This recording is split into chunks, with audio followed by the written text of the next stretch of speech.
புதுச்சேரி வீராம்பட்டினம் பகுதியில் அமைந்துள்ள பிரசித்தி பெற்ற செங்கழுநீர் அம்மன் ஆலய கும்பாபிஷேகத்தை ஒட்டி தேரடி அருகே வான வேடிக்கை நிகழ்வு நடைபெற்றது.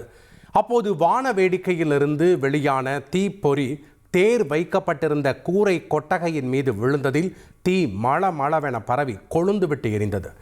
தீயணைப்புத் துறையினர் தீயை கட்டுக்குள் கொண்டு வந்தனர்.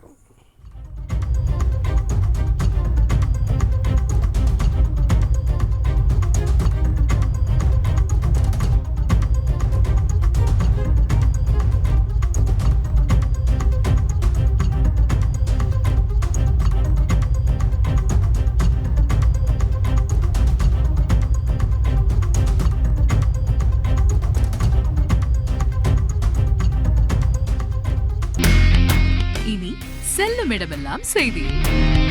தந்தை டிவியின் வாட்ஸ்அப் சேனலை ஃபாலோ பண்ணினா செல்ல இருக்கும் இடமெல்லாம் செய்தி. இதோ QR கோட் இப்பவே ஸ்கேன் பண்ணுங்க, ஃபாலோ பண்ணுங்க.